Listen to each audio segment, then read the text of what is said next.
अरे माँ, हॉल में आप टीवी पंखा बंद करके ऐसी उदास क्यों बैठी हैं? आज फिर से कुछ कहा क्या माँ आपको निहारिका ने? चलिए अंदर अपने कमरे में आराम से लेटकर टीवी देखिए। और दोपहर का समय है, अभी तो घर में कोई काम होगा नहीं, फिर आप अकेले क्यों बैठी हो? निहारिका कहाँ गई? अरे बेटा, इस उम्र में मेरे साथ कौन ही बैठेगा और कौन इस बुढ़िया से बात करेगा? तुम ही बोलो। बहू तो अपने कमरे में आराम कर रही होगी, इसलिए मैं यहाँ चुपचाप आकर बैठ गई हूँ। अच्छा, इस निहारिका के पास आराम करने और अपने मायके वालों से बात करने के सिवा और कोई काम तो होता नहीं। और टीवी पंखा तो मैंने इसलिए बंद रखा है बेटा, क्योंकि कल मैंने सुना था बहू अपनी मम्मी को बता रही थी कि आजकल बिजली का बिल बहुत ज्यादा आ रहा है। इसलिए मैंने सोचा कि क्यों मैं अपने बेटे का खर्चा बढ़ाऊं, इसलिए सब कुछ बंद करके यहाँ खिड़की के पास बैठ गई हूँ। लेकिन देखो बेटा प्रकाश, ये बात ना तुम बहू से बिल्कुल मत कहना, वरना बहू नाराज हो जाएगी। और जिस घर में बहुएं नाराज होती है ना, वहाँ बुजुर्गों की क्या हालत होती है ये तो तुम जानते ही होंगे। तुम तो बेटा दिन भर पैसे कमाने के लिए घर से बाहर रहकर इतनी मेहनत करते हो, और मैं यहाँ बहू के साथ अकेली रहती हूँ। अरे माँ, आजकल ये निहारिका का ना कुछ ज्यादा ही दिमाग चलने लगा है। और सुनिए माँ, आप इस घर की मालकिन हैं, आपका जैसा जी चाहे आप वैसे रहो। अरे किसी की बात में हिम्मत नहीं है कि कोई आपको रोक टोक सके। मैं अभी जाकर उसकी खबर लेता हूँ। नहीं बेटा, बहू से देखो कुछ मत कहना, वरना बहू को लगेगा कि मैंने उसकी चुगली लगा दी तुमसे। मैं अभी आता हूँ माँ, आप चिंता मत कीजिए। मुझे तो अब आएगा। अरे अपने आप को समझती क्या है ये? क्या पूरे घर में इसका राज चलेगा? नहीं माँ, अभी तो बच्चों के पेपर शुरू होने वाले हैं, इसलिए अभी तो मायके आने का कोई प्रोग्राम नहीं है। लेकिन बेटा पूरे 2 साल हो गए, अरे 2 दिन के लिए तो आओ कम से कम। निहारिका। ठीक है मम्मी, मैं आपसे बाद में बात करती हूँ। क्या हुआ जी?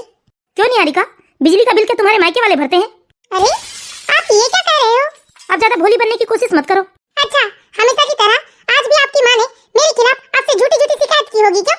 अच्छा, मेरी माँ तो हमेशा ही झूठी होती है। एक तुम ही हो सत्यवादी राजा हरिश्चंद्र की औलाद। देखिए जी, ये बेकार की बातों में आप घर का माहौल खराब मत कीजिए, और इस तरह से घर में रोज रोज का कलेश होना ठीक नहीं है। जिस घर में कलेश होना, उस घर में आती लक्ष्मी वापस चली जाती है। अच्छा, और जिस घर में बूढ़ी माँ के साथ इस तरह का दुर्व्यवहार हो, वहाँ लक्ष्मी ठहरती है। देखो निहारिका, मैं आज फिर से तुम्हें समझाता हूँ, मेरे लिए मेरी माँ से बढ़कर इस दुनिया में कोई नहीं है। इसलिए मैं बिल्कुल भी बर्दाश्त नहीं करूंगा कि तुम मेरी माँ के साथ दुर्व्यवहार करो। और एक बात और, हाँ, मेरी माँ ना इस घर की मालकिन है, उनका जो मन में आएगा वो करेंगी। आप कभी मेरी बात का भरोसा क्यों नहीं करते हैं जी? भरोसा? किस बात का भरोसा? सब कुछ तो मैं अपनी आंखों से ही देखता हूँ। वहाँ मेरी माँ बेचारी अकेले बैठी है, और यहाँ तुम कमरे में आकर अपनी माँ से गप्पे मार रही हो। अरे अपनी माँ से फोन में तो बात कर सकती हो, लेकिन जो माँ इस घर में है उससे तुम सीधे मुंह बात भी नहीं कर सकती। उनके साथ जाकर तुम 10 मिनट बैठ नहीं सकती? काश आप कभी मेरी बातों का यकीन कर पाते। मैं तो बहुत देर तक माँ जी के साथ बैठी थी, और हम दोनों ही नहीं, पड़ोस वाली आंटी भी बैठी थी हमारे साथ। फिर मुझे याद आया कि मुझे आपके कपड़े प्रेस कर रहे हैं, इसलिए मैं कमरे में आ गई थी। आप चाहो तो मेरा फोन भी चेक कर सकते हैं जी, मैंने अपनी माँ से सिर्फ 2 मिनट बात की है। ऐसे कब तक मैं अपनी सफाई दूंगी जी आपको? आप कभी तो मेरा विश्वास कर लिया करो। पिछले 7 सालों से यही चलते आ रहा है जी, हर रोज मैं आपको अपनी सफाई देती हूँ। क्या इतने सालों में आपको मुझ पर जरा भी विश्वास नहीं हुआ? मैं तो तुम्हें सिर्फ 7 सालों से जानता हूँ निहारिका, लेकिन मैं अपनी माँ को पूरे 33 साल से जानता हूँ। प्रकाश जी, काश आप कभी समझ पाते कि आपकी बूढ़ी माँ जितनी भोली भाली दिखती है उतनी भोली भाली है नहीं। खैर प्रकाश जी, इसमें आपकी कोई गलती नहीं है, क्योंकि आपकी माँ ने अपना असली चेहरा तो आपको कभी दिखाया ही नहीं है। वो तो मैं जानती हूँ कि असल में आपकी माँ कैसी है। अरे राम राम जीजी, और सब अच्छे भले? लगता है बुआ जी का फोन आया है, फिर से मेरी चुगली करेंगी माँ जी। हाँ भाभी, और बताइए आप सब कैसे हैं? अरे हमारा तो मत ही पूछो जीजी, बस जिंदगी कट रही है। वो तो भला हो भगवान का जो मेरा बेटा बहुत ही सीधा साधा और मुझसे बहुत प्यार करता है, वरना ये बहू तो हमें धक्के मार के घर से निकाल देती। अरे ना जाने जीजी, क्या ही कहूँ मैं, तकदीर फूट गई है समझिए। एक तो 2 लड़की पैदा की है इसने, बेचारा मेरा बेटा अरे कैसे पार लगाएगा 2 बेटियों को? उसकी तो कमर ही टूट गई है। अरे भाभी, इसमें बहू की क्या गलती है भला? अरे बेटा या बेटी होना कोई माँ के हाथ में तो नहीं होता ना। अरे मैंने तो शादी के समय प्रकाश के पिताजी से कहा था कि ये लड़की मुझे कुछ ठीक नहीं लग रही है। मैंने प्रकाश के पिताजी से कहा भी था कि लड़की का बहुत ऊंचा मस्तक है, मत करो रिश्ता, लेकिन वो मेरे मानते कहाँ थे तुम्हारे भैया। और पाँव देखा है बहू का? पाँव भी तो पोला है। अरे पोले पाँव और ऊंचे मस्तक वाली लड़की ना कभी नहीं मांगना चाहिए। मैंने बहुत समझाया, लेकिन मेरी कोई सुनता कहाँ है। अब किसी का तो कुछ नहीं गया, भुगत रहा है बेचारा मेरा बेटा। अरे 2 बेटी की परवरिश, उनका शादी ब्याह का खर्चा बहुत लगता है जीजी। अरे धीरे धरो भाभी, सब ठीक हो जाएगा। अरे सब अपने अपने नसीब का लेकर जाते हैं, और आज के जमाने में ना ये बेटा बेटी इनमें कोई भेद नहीं रह गया है। और मैं तो कहती हूँ अभी के समय में जितनी सेवा बेटे और बहू नहीं करते अपने माँ बाप की, उतनी बेटी और दामाद करते हैं। इसलिए ना आप अपनी बेटी की चिंता मत करो। और हमारा बेटा प्रकाश वो तो कितना समझदार है। अच्छा ठीक है भाभी, राधे राधे, रखती हूँ फोन में। ठीक है जीजी, समय मिलते ही आना, 2-4 दिन साथ में रहकर जाना। ठीक है भाभी। हे भगवान, मेरी बेटी की तकदीर में इतना दुख क्यों है? माँ जी चलकर खाना खा लीजिए। जब मुझे भूख लगेगी तो मैं खुद खा लूंगी, जाकर तुम अपना काम करो। चलिए ना माँ जी, वरना फिर ये मुझसे कहेंगे कि अभी तक मैंने आपको खाने के लिए नहीं पूछा। अच्छा, तो प्रकाश घर में है इसलिए जल्दी पूछ रही हो तुम खाने के लिए? ऐसा नहीं है माँ जी, खा लूंगी। अभी जाकर मेरी 2 जोड़ी साड़ी प्रेस कर देना। कहीं जा रहे हो क्या माँ जी? तुमसे मतलब? मैं कहीं जाऊँ कहीं आऊँ, तुम होती कौन हो मुझसे हिसाब लेने वाली? ऐसे शुभ काम में जाऊंगी और इस मनहूस को हिसाब देकर जाऊंगी। अरे मैं कितनी कोशिश करती हूँ कि माँ जी को किसी बात का जवाब ना दूं, उन्हें समय समय पर खाना पीना दूं, लेकिन ये माँ जी कभी मेरे साथ अच्छा व्यवहार नहीं करती है और ऊपर से इनके सामने झूठ झूठ चुगली लगाती है कि मैं उनके साथ बुरा व्यवहार करती हूँ। असल में बुरा व्यवहार तो वो मेरे साथ करती है। लेकिन प्रकाश जी, ये तो ठहरे अपनी माँ के श्रवण कुमार, इन्हें तो कभी मेरी बात का भरोसा ही नहीं होता। जब देखो तब मेरा ही कसूर निकालते हैं। बहू, अरे मैंने तुम्हें कपड़े प्रेस करने कहा था। कपड़े तो प्रेस करके आई हूँ ना मैं, लगता है माँ जी को मिल नहीं रहा, अभी जाकर दे देती हूँ। क्या हुआ माँ जी?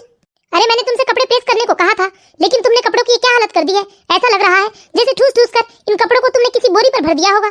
अरे नहीं माँ जी, मैंने कपड़ों को प्रेस किया है। हाँ तो तुमने अपने अनुसार किया होगा। अरे मैंने तो पहले ही मना किया था प्रकाश के पिताजी को कि ये लड़की कुछ ठीक नहीं है, लेकिन प्रकाश के पिताजी ने कहा था कि लड़की पढ़ी लिखी है, दान दहेज भी अच्छा मिल रहा है, तो घर में कोई परेशानी नहीं होगी, पर यह तो किसी काम की नहीं है। माँ जी, आप जब भी बोलते हो मेरे लिए उल्टा ही क्यों बोलते हो? अरे मैं कोई आजकल की आई हुई नहीं हूँ, मुझे इस घर में पूरे 7 साल हो गए हैं। यही तो दुख की बात है, शादी को 7 साल हो गए तुम्हारे, 2 बेटियों की माँ बन गई हो, लेकिन आज भी फुअड़ की फुअड़ हो, कोई काम ढंग का नहीं कर सकती हो। लगता है घर के काम काज सिखाने के लिए ना तुम्हारे माँ बाप के पास फुर्सत नहीं थी। बस शादी लायक हो गई बेटी, अब अपने गले की घंटी उठाकर किसी और के गले में बांध दो और खुद गंगा नहा लो। यही किया है तुम्हारे माँ बाप ने। क्या है माँ जी, ले देखिए आप उल्टी सीधी बात क्यों करते हो? और सुन लीजिए, मैं कोई अपने माँ बाप के गले की घंटी नहीं हूँ जो आप लोगों के गले में जबरदस्ती बांध दी गई है। अरे मेरे माँ बाप तो नहीं आए थे आप लोगों के घर रिश्ता लेकर, पिताजी ही तो गए थे ना रिश्ता लेने। हाय राम, जबान तो देखो इसकी। अरे तमीज नहीं है क्या? अपनी सास से इस तरह से बात कर रही हो तुम? तो और क्या करूँ माँ जी? अरे जब देखो तब आप या तो मुझे या मेरे माँ बाप को घसीटते रहते हो। अरे आ जाने दे आज प्रकाश को, बताती हूँ। अरे किस तरह से बदतमीजी कर रही हो तुम मेरे साथ। बता दीजिए, जिसको बताना है उसको बता दीजिए। लेकिन देखिए, मैं सब कुछ बर्दाश्त कर सकती हूँ, लेकिन बार बार मेरे माँ बाप का आप अपमान करो, ये मैं बर्दाश्त नहीं कर सकती हूँ। और जाते जाते एक और बात बता देना चाहती हूँ माँ जी मैं आपको। अब ना मैंने आपकी बहुत बात बर्दाश्त कर ली, लेकिन अब आपकी एक बात भी बर्दाश्त नहीं करूंगी और आपकी हर बात का मुंह तोड़ जवाब दूंगी मैं। जिस तरह से आप अपने बेटे के सामने भोली भाली होने का नाटक करती है ना, अब देखिए मैं भी अपने पति के सामने भोली भाली होने का नाटक करती हूँ। फिर देखते हैं प्रकाश जी, पहले आपके बेटे बनते हैं या मेरे पति। अरे तू एड़ी चोटी का जोर लगा ले, लेकिन मेरे जीते जी मेरा बेटा तेरा पति तो नहीं बन सकता, वो मेरा बेटा ही रहेगा। ठीक है, फैसला हो ही जाए, मैंने भी बहुत कुछ झेल लिया है। अब लगता है इसकी माँ सिखा रही है इसे फोन में। ऐसा है ना माँ जी, सबकी माँ आपकी तरह नहीं होती। और रही बात कपड़े प्रेस करने की ना माँ जी, तो हाँ मैंने आपके कपड़े प्रेस किए थे, लेकिन अब देखिए। ये क्या, तुमने मेरी साड़ी नीचे फेंक दी? हाँ फेंक दी मैंने आपकी साड़ी नीचे, क्या करोगी? हाँ फेंक दी मैंने साड़ी। अब साड़ी आपकी है, आप चाहे उठाओ या यहीं पड़े रहने दो, मुझे इससे कोई फर्क नहीं पड़ता। हाय राम, इसकी हिम्मत तो देखो, अब भी इसकी हड्डी पसली न तुड़वाया ना तो मेरा नाम भी गायत्री देवी नहीं। बेचारी निहारिका पिछले 7 सालों से अपनी सास के सारे नखरे उठा रही थी, लेकिन अब निहारिका के सब्र का बांध टूट चुका था, इसलिए अब उसने भी निश्चय कर लिया था कि वो अपनी सास को उन्हीं की तरीके से जवाब देगी। और अब तो वो अपने पति के सामने अपनी सास की तरह नाटक करना शुरू कर देती है। निहारिका ने बिना देरी करे दूसरे ही दिन अपने खेल की शुरुआत कर दी थी। माँ जी के खाने का समय तो हो गया है, लेकिन जानबूझकर मैं माँ जी से खाना नहीं पूछूंगी, और जैसे ही आएंगे ना थाली लेकर माँ जी के सामने खड़ी हो जाऊंगी। निहारिका। हाँ जी कहिए ना। माँ अभी तक मंदिर से नहीं लौटी है, अरे जरा जाकर पता तो करो माँ अभी तक आई क्यों नहीं? अरे मैं क्या देखूं जी, सुबह से माँ जी मुझसे बात नहीं कर रही है, चाय भी लेकर गई तो बोलती है कि मुझे तेरे हाथ का चाय नहीं पीना है, और नाश्ते के लिए भी पूछा तो कहती है कि मैं भूखी रह जाऊंगी पर तेरे हाथ से नाश्ता नहीं करूंगी। हाँ तो तुम्हारी ही कोई गलती होगी, तुमने ही माँ से कुछ कह दिया होगा, वरना माँ ऐसे नाराज नहीं होती है। देखिए मैंने कुछ नहीं कहा है आपकी माँ से। लगता है माँ आ गई। लगता है माँ जी का बेटा ना मेरे पति कभी नहीं बन सकते, मेरी बातों का कभी भरोसा ही नहीं होता। अरे जाकर सुनो तो माँ जी मेरे खिलाफ क्या बताती है इनको। क्या हुआ माँ, आपने चाय नाश्ता करने से इनकार क्यों कर दिया? देख बेटा, तू बहू से कुछ मत कहना। हाँ माँ, लेकिन बात क्या हुई? कल मैंने निहारिका से कहा बेटा कि 2 जोड़ी मेरी साड़ियाँ प्रेस कर दो, तो कहती है कि मैं तुम्हारे बाप की नौकर नहीं हूँ, और मुझसे कहती है कि अभी तो तुम्हारे हाथ पर सलामत है, कि अपने कपड़े खुद प्रेस नहीं कर सकती, बुढ़िया दिन भर बैठ के घर में खाते रहती हो, काम के न काज की, दुश्मन अनाज की। अब तू ये बता बेटा, अरे इतना कुछ सुनने के बाद क्या मैं उसके हाथ से चाय नाश्ता करूंगी? अच्छा तो ये बात है, अब तो मैं भी चुप नहीं रहूंगी। अरे बहुत डर लिया इनसे, लेकिन अब तो मैं भी सारी बात खुलकर करूंगी। निहारिका। क्या हुआ जी, इतने जोर से क्यों चिल्ला रहे हो आप मुझे? ये क्या, तुमने मेरी माँ से इस तरीके से बात की? हाँ की है मैंने बात, लेकिन आपने मुझसे ये नहीं पूछा कि मैंने आपकी माँ से इस तरह से बात क्यों की। कारण चाहे जो भी हो, तुम्हें अधिकार नहीं है कि तुम मेरी माँ से इस तरह से बात करो। अच्छा, और तुम्हारी माँ को अधिकार है वो जब चाहे तब मेरे माँ बाप के बारे में उल्टी सीधी बातें करे। आवाज नीचे करो अपनी। अरे 7 सालों तक तो मेरी आवाज बहुत नीची थी, आवाज तो अब जाकर उठी है। माफी मांगो मेरी माँ से, वरना धक्के मार के इस घर से बाहर निकाल दूंगा। धक्के मारने की भी जरूरत नहीं पड़ेगी प्रकाश जी, मैं ऐसे घर में रहना भी नहीं चाहती जहाँ इस घर में एक माँ का बेटा तो है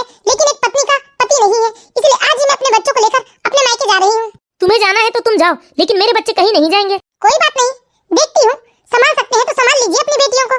मैं तो आज ही अपने मायके चली जाऊंगी। हाँ अभी निकलो, तुम्हें रोका किसने है? अच्छा, तो मैं आपकी ये ख्वाहिश भी अभी पूरी कर देती हूँ। देखती हूँ कितने दिन तक आप मुझे नहीं बुलाते हैं। निहारिका ने तो सोच ही लिया था कि अब वो किसी भी तरीके से अपने ससुराल वालों को सबक तो सिखाकर रहेगी, इसलिए वो अपनी बेटियों को छोड़कर जाने के लिए भी तैयार हो जाती है, क्योंकि उसको अच्छे से पता था कि उसकी बेटियों का ख्याल न ही उसकी सास रख सकती है और न ही उसका पति। देखा बेटा, इसे किसी का डर नहीं रह गया। जब वो तेरे सामने ऐसी धमकी देकर बात कर सकती है तो सोच मुझ बुढ़िया के साथ अकेले क्या क्या करती होगी तेरी पत्नी। ठीक है ना माँ, जाने दीजिए उसे आप। जब भाई भाभी धुतकारेंगे ना तब उसे इसी घर का रास्ता नजर आएगा। मम्मी रो क्यों रही हो बेटा साक्षी? पापा है ना तुम्हारे साथ और दादी भी तो है। मम्मा, मुझे माफ कर देना मेरे बच्चों, लेकिन तुम्हारे पापा और दादी को सबक सिखाने का इससे बेहतर और कोई तरीका नहीं हो सकता। मैं जानती हूँ कि तुम्हारी दादी तो वैसे ही तुम्हें बोझ समझती है, और तुम्हारे पापा ऑफिस देखेंगे या अपनी बूढ़ी माँ को देखेंगे या तुम्हारा ख्याल रखेंगे, इसलिए ना उन्हें बहुत जल्दी मेरी अहमियत समझ में आ जाएगी और इस बुढ़िया को भी। देखो बच्चों, तुम लोग रो नहीं, आज मैं तुम्हें ना पार्क ले चलता हूँ घुमाने। जाओ तुम लोग जल्दी से तैयार होकर आ जाओ। ठीक है पापा। बेटा तुझे ना इन बच्चों को नहीं रोकना था। देखिए माँ, एक तो मैं अच्छे तरीके से जानता हूँ कि इसके भाई भाभी ना इसे ज्यादा दिन तक तो झेल नहीं सकते, इसे वापस इसी घर में आना है, और यदि बच्चों को नहीं रोकता तो ये आराम से अपने मायके में रहती। लेकिन अब बच्चों की चिंता की वजह से देखना ये कैसे लौट कर आती है, और ये जब अपने मर्जी से लौट कर आएगी ना तो इसे हम 4 बात सुना सकते हैं। लेकिन फिर भी बेटा, तू ऑफिस जाएगा कि घर में बच्चों को संभालेगा या फिर खाना पीना देखेगा? अब मुझसे तो घर के कोई काम काज होंगे नहीं इस उम्र में। आप चिंता मत कीजिए माँ, सब हो जाएगा। चलिए पापा। चलो बच्चों। अरे अपनी बेटियों को भी ले जाती ना तो ही ज्यादा अच्छा था। इस तरह धीरे धीरे पूरे 20 दिन हो जाते हैं, लेकिन निहारिका ना ही कोई फोन करती है और ना ही अपनी बेटियों के हालचाल पूछती है। और इधर बेचारा प्रकाश घर ऑफिस और बच्चे संभालते संभालते वो पूरी तरह से त्रस्त और चिड़चिड़ा सा हो गया था। दादी हमें कहानी सुनाइए ना। अरे चल हट, मुझे नहीं आती कोई कहानी वानी। दादी मुझे भूख लगी है, कुछ बना दीजिए ना। अरे बेटा, मेरी तो कमर वैसी दर्द से टूटी जा रही है, अब इन बच्चों को मैं क्या बनाकर खिलाऊं? लेकिन माँ, ऑफिस में ट्रेनिंग प्रोग्राम चल रहा है तो 3 दिन के लिए मुझे शहर से बाहर जाना है। लेकिन बेटा, इन बच्चों को तो मैं संभाल नहीं सकती, और मैं तो खुद अपना खाना बनाकर नहीं खा सकती हूँ। अब क्या करें? लेकिन माँ, मेरा ट्रेनिंग प्रोग्राम भी तो बहुत इंपॉर्टेंट है। अगर मैं इन बच्चों को निहारिका के पास छोड़कर आ भी जाऊँ तो फिर मुझे आपकी चिंता होगी। मुझे लगता है माँ, मुझे निहारिका को फोन लगा ही लेना चाहिए। ठीक है, तुम्हारी मर्जी, तुम्हें लगाना हो तो लगा लो, लेकिन मैं तो नहीं कहती उसे फोन लगाने। ठीक है माँ। प्रकाश को अपने आप में बहुत शर्म महसूस हो रहा था कि वो कैसे अपनी पत्नी निहारिका को फोन करे, इसलिए प्रकाश ने सोचा कि वो पहले बच्चों को समझा दे, उसके बाद फोन लगाकर बच्चों को दे दे। फिर बच्चों ने अपनी माँ से जिद करी, ये कहकर कि उनका स्कूल छूट रहा है, होमवर्क नहीं हो रहा है, टेस्ट में कम नंबर आ रहे हैं। अब बेचारी निहारिका है तो एक माँ ही ना, इसलिए वो कैसे अपने आप को रोक सकती थी। लेकिन निहारिका को लगा कि इतने दिनों में उसकी सास और पति को सबक मिल ही गया होगा, इसलिए निहारिका चुपचाप अपने ससुराल वापस लौट आती है। लेकिन जब निहारिका वापस आती है तब देखती है कि उसके ससुराल में कुछ भी नहीं बदला है, सब कुछ पहले ही की तरह है। ठीक है माँ, मैं जा रहा हूँ, अपना ख्याल रखना आप। बाय पापा। बाय बेटा। दीदी चलिए ना, हम लोग खेलते हैं। हाँ, हम पकड़म पकड़ाई खेलेंगे। अरे बाहर जाकर खेलो, यहाँ शोर मत मचाओ।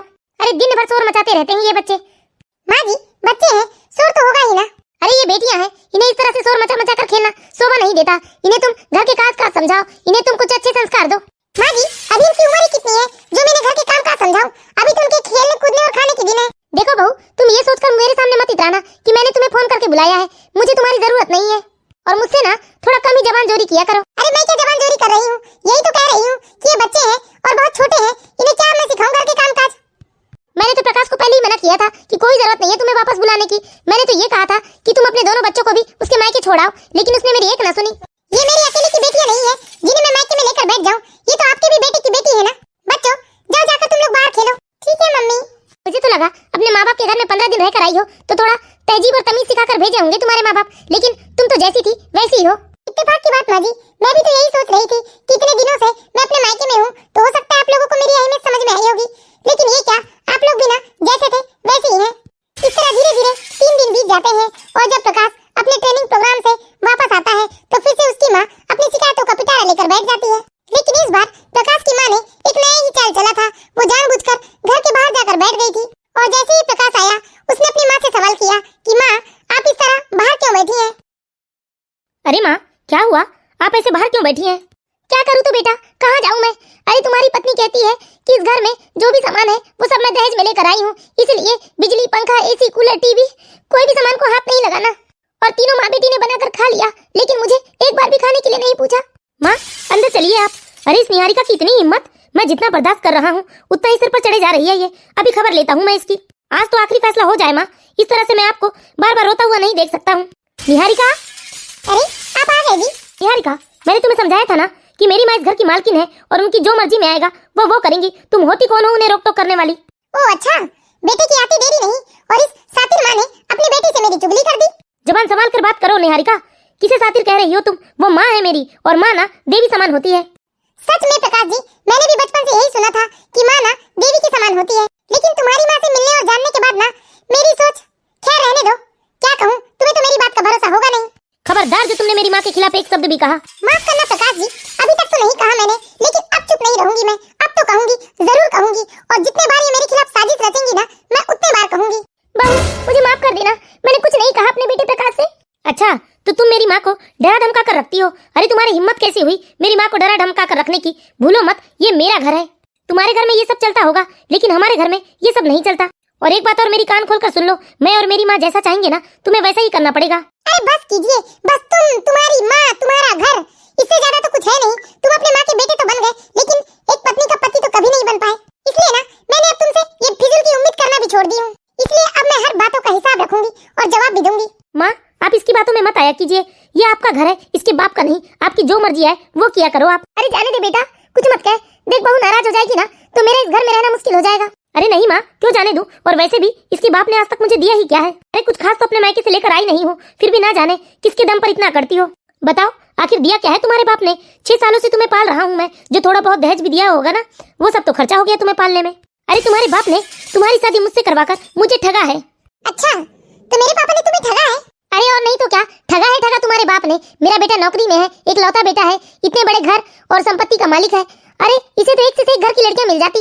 बस बहुत हुआ। अरे बहुत बर्दाश्त कर लिया मैंने, लेकिन अब एक शब्द भी बर्दाश्त नहीं करूंगी। तुम लोगों को ना मैं बहुत अच्छे तरीके से समझ चुकी हूँ। तुम लोग जिस थाली में खाते हो ना, उसी थाली में छेद करते हो। तुम्हारे घर में जो ये शानदार सोफा रखा हुआ है ना, ये सोफा मेरे बाप ने दी है।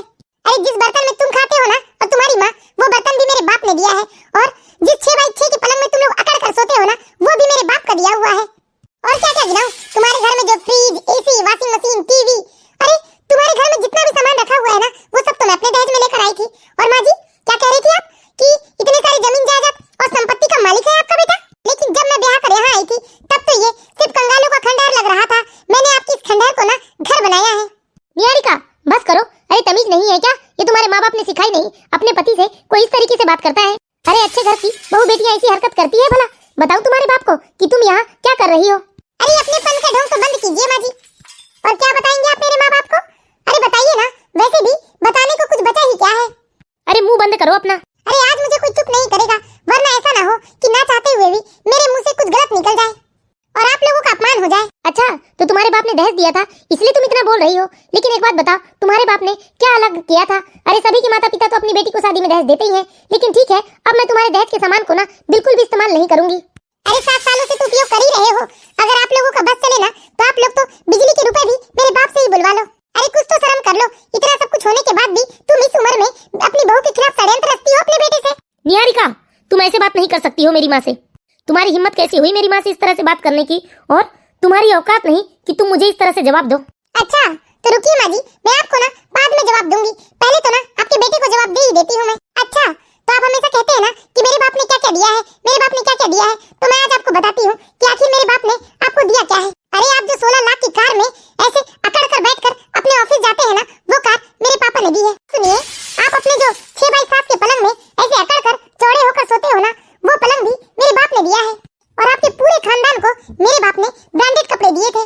अगर मैं गिनाने बैठ जाऊँ ना, तो आपकी गिनती कम पड़ जाएगी। अरे शुक्र करो पतिदेव, जो मैं यहाँ आई और आपके इस खंडहर से मकान को मैंने घर बनाया है।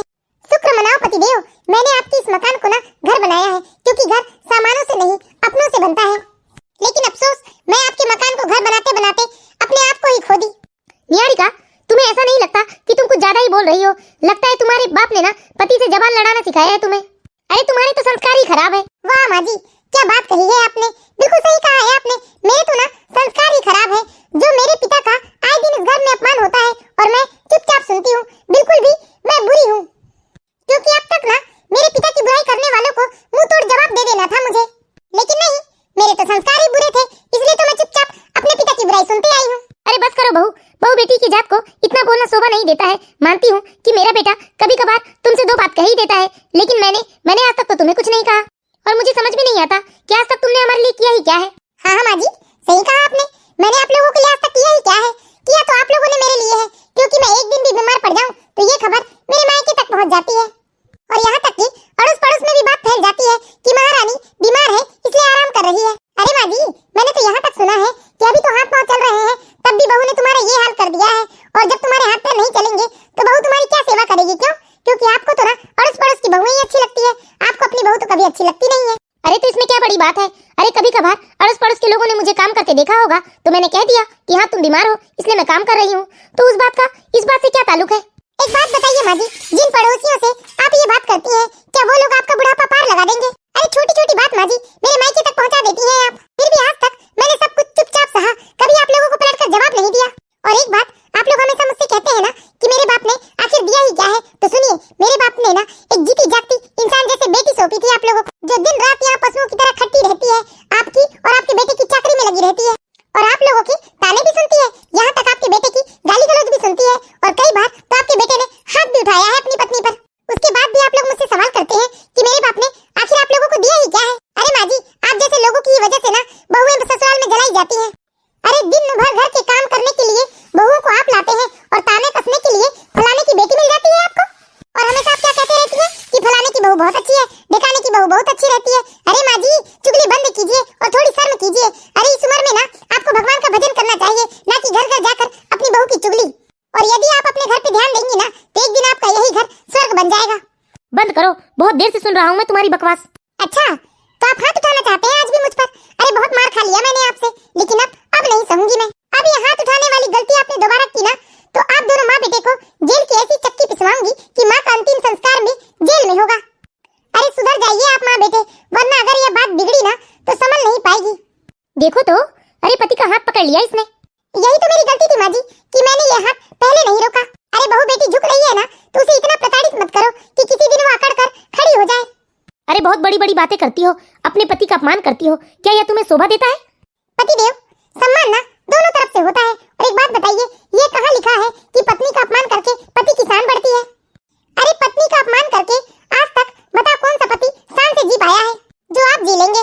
अरे आपको बात समझ में क्यों नहीं आती?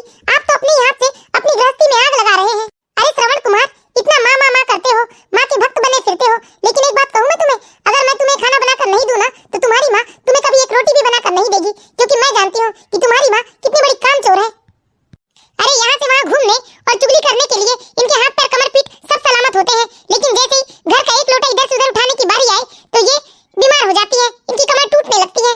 अरे मेरी बेटियाँ तड़पते रह जाती हैं, लेकिन उन्हें आपकी माँ एक गिलास पानी भी निकाल कर नहीं देती, और हमेशा मुझे बेटी पैदा करने का ताना मारती है। सारे रिश्तेदारों को फोन करके बताती है कि मेरी तो किस्मत ही फूटी है, और अब साथ में तुम्हारी भी, जो दो दो बेटियों का बोझ उठाना पड़ेगा तुम्हें। ये तो बहुत ही खुशी की बात होती है कि एक बेटा अपनी माँ का सम्मान करता है, अपनी माँ की फिक्र करता है, और मैं तो कहती हूँ दुनिया का हर बेटा अपनी माँ की फिक्र करे, अपनी माँ का सम्मान करे, लेकिन वो अपने माँ के सम्मान के साथ साथ अपने पति होने का धर्म भी ना भूले। जैसे एक बेटे का फर्ज अपनी माँ के लिए होता है, वैसे एक पति का फर्ज अपनी पत्नी के लिए भी होता है। अरे एक लड़की अपने पति के भरोसे पर अपना पूरा मायका, घर आंगन परिवार सब कुछ छोड़ कर आ जाती है, क्या क्या सपने लेकर आती है कि सब कुछ छोड़ने के बाद उसे एक ऐसा जीवन साथी मिला है जो उसकी खुशियों का ध्यान रखेगा, उसके मान सम्मान की चिंता करेगा। लेकिन जब पति ऐसा निकले जिसे सिर्फ अपने माँ के मान सम्मान की परवाह हो और पत्नी की नहीं, तो बताओ एक लड़की किसके सहारे पर अपने ससुराल में रहेगी? और माँ जी, मैं तो आपसे क्या ही कहूँ, अरे कितनी खुशकिस्मत है आप जो आपको आज के जमाने में श्रवण कुमार जैसा बेटा मिला है, लेकिन आपकी तो पूरी हरकतें मंत्रा वाली है। अरे अभी भी मौका है माँ जी, सुधर जाइए, क्योंकि ना सच को छुपाया जा सकता है, मिटाया नहीं जा सकता। आप इस तरह से जो दोगला व्यवहार कर रही है ना, वो आज नहीं तो कल आपके बेटे के सामने आएगा। तब सोचिए, जो बेटा आपके लिए जान छिड़कता है उसकी नजरों में आपकी क्या अहमियत रह जाएगी। आप एक बार अपने बारे में सोचिए माँ जी, आप कैसी माँ है जो आप अपने इकलौते बेटे की गृहस्थी को बसने नहीं देना चाहती है। अरे आप लोगों ने ही पसंद करके मुझे ब्याह कर इस घर में लाया था ना, मैं तो अपने मन से नहीं चली आई थी। आपने क्या सोचकर अपने बेटे की शादी की थी माँ जी? यही सोचा होगा ना कि आपकी बेटी की शादी हो जाएगी तो उसकी खुद की गृहस्थी होगी, उसका अपना खुद का एक हंसता खेलता परिवार होगा, यही सोचा था ना माँ जी आप लोगों ने। लेकिन अब आपको क्या हो गया माँ जी, क्यों आप अपने बेटे की गृहस्थी में आग लगा रही हैं? बहू मुझे माफ कर दो। ये क्या माँ, आप इस निहारिका से माफी क्यों मांग रही हैं? निहारिका ने तो आपको परेशान किया है ना, निहारिका को आपसे माफी मांगनी चाहिए। आप चिंता मत कीजिए माँ, मैं आज भी आपका बेटा हूँ। नहीं बेटा, निहारिका बिल्कुल सच कह रही है, सारी गलती मेरी ही है। निहारिका ने मुझे परेशान नहीं किया, बल्कि हर रोज नए नए तरीके से मैंने निहारिका को परेशान किया है बेटा। भगवान भी मुझे माफ नहीं करेगा। ये क्या बोल रही है माँ? हाँ बेटा, सच कह रही हूँ मैं। हो सके तो मुझे माफ कर देना। अरे माफी तो मुझे मांगनी चाहिए माँ जी। आज मैंने अपने गुस्से के चलते आप लोगों से इतनी बड़ी बड़ी बात कह दी, लेकिन मेरे संस्कार कभी भी ऐसे नहीं थे कि मैं अपने से बड़ों से इस तरह से बात करूं। लेकिन क्या करूं, आज मेरे सब्र का बांध टूट गया। नहीं बेटा, पिछले 7 सालों से तुमने इतना कुछ बर्दाश्त किया है। तुम्हारी जगह कोई दूसरी लड़की होती तो कभी इतना बर्दाश्त नहीं करती। मुझे माफ कर दे बेटा, मुझे माफ कर दे। बेटा, तुम भी निहारिका बहू से माफी मांग लो। असल में देवी जैसे मैं नहीं बेटा, देवी जैसे तो तुम्हारी पत्नी निहारिका है। निहारिका, मुझे माफ कर दो। देखिए जी, ये बहुत अच्छी बात है कि हम किसी पर इतना अटूट विश्वास करते हैं, लेकिन किसी के विश्वास में इतने अंधे मत हो जाओ कि सामने वाले की सच्चाई भी आपको नजर न आए। मुझे इस बात की बहुत खुशी है कि आप लोगों को आपकी गलती का एहसास हो गया। इससे ज्यादा मुझे और कुछ नहीं चाहिए जी। मैं ऐसा करती हूँ दोस्तों, आप लोगों को हमारी ये कहानी जरूर पसंद आई होगी। यदि कहानी अच्छी लगी हो तो इस वीडियो को लाइक करें और इसी तरह की मोरल स्टोरीज देखते रहने के लिए